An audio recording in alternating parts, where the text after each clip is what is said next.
결과가 있으니까 뭔가를 이유를 자꾸 만들어냅니다.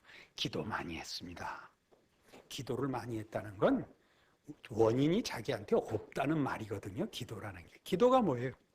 하나님께 도와달라고 빌었다는 얘기 아니에요. 그렇잖아요? 그래 놓고 기도가 원인이 돼요. 저는 말씀대로 했습니다. 이게 또 무슨 괜찮은 선택과 분별을 가진 것 같은 느낌이 드는데 그렇게 하지 마시고 같은 말씀대로 했습니다도 하나님이 시키시는 대로 순종했습니다. 그러니까 지휘관은 따로 있고 저는 그 손에 붙잡힌 막대기에 불과합니다. 이게 정당한 답이지요. 그런데도 자꾸 막대기한테 와서 야, 너 어떻게 했더니 하나님이 너를 쓰시든 이렇게 물으니까 막대기가 나는 매일 아침 일찍 가서 하나님 앞에 보챘다. 이따오 답이 된 꼴이 됐단 말입니다. 이해가 되십니까?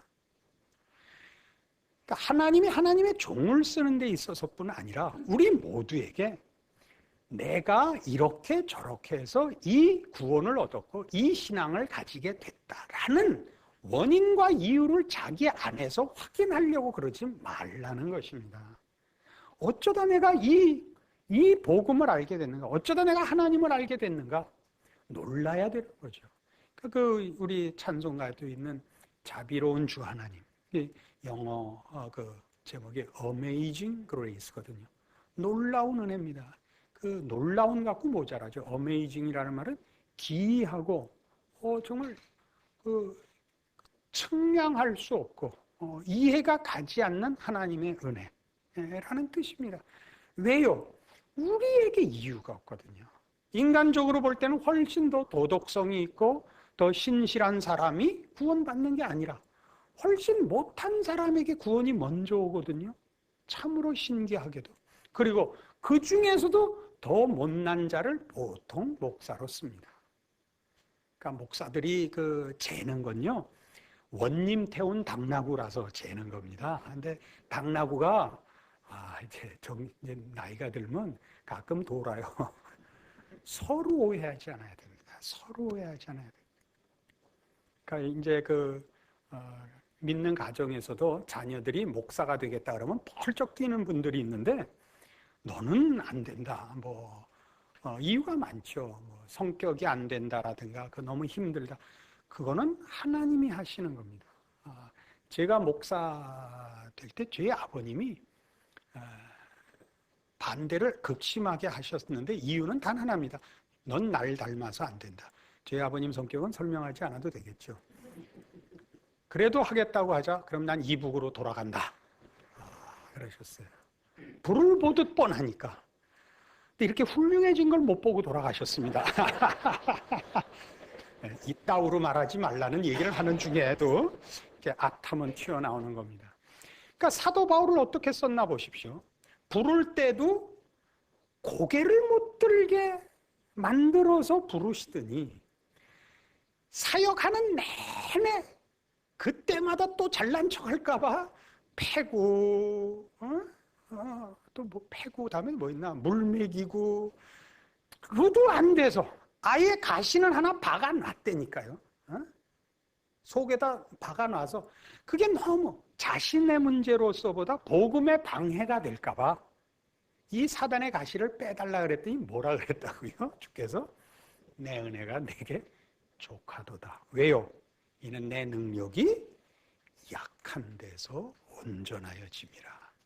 할 말이 있다 없다? 없고 얼마나 감사합니까?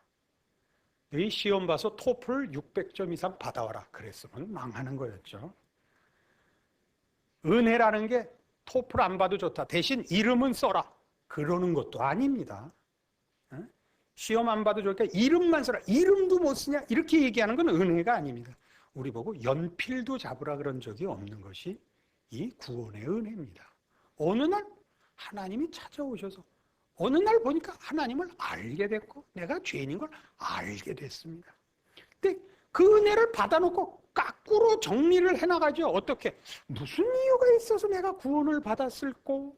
였다고 생각을 해서 나는 같은 줄 알았더니 아니네. 이렇게 가신단 말이죠. 모든 성도들이. 그러면 이게 왜 심각한 문제가 되느냐면 아까도 얘기했듯이 나는 이렇게 했더니 됐더라. 이건 신앙이 아닙니다. 나는 이렇게 했더니 됐더라가 아니라 하나님이 찾아오셔서 하나님의 것으로 우리에게 주시려고 하는 것이 구원입니다. 신적 충만으로 우리를 인도하시려고 한다고 앞에 누누이 설명을 했습니다. 내 것으로 가지지 말고 우리가 만들 수 있는 건 뭡니까? 죄성밖에 없습니다. 헛된 것이요 썩어질 것이요 가치 없는 것들입니다. 하나님의 것을 채우려 하사 하나님의 자녀라는 이름에 걸맞는 완성을 요구하고 계십니다. 그래서 우리 보고 자꾸 어떻게 하래요? 다 버리라는 거죠. 자신을 부인하라는 거죠. 자기를 포기하라는 거죠. 오직 하나님께 매어 달려 있으라는 거죠. 요한복음 15장의 포도나무 비유였습니다. 그것이 신앙입니다. 그것이 신앙입니다. 우리는 자꾸 열심을 내고 신실한 것이 이 의에 줄이고 목마른 차원에서의 열심, 주만을 의지하고 주 안에 있겠다는 은혜를 구하는 매어 달림이 아니라 은혜를 받아서 남다른 확인을 받으려는 이 일과 자꾸 혼동이 빚어지는 것입니다. 그래서 이런 일들은 지금 이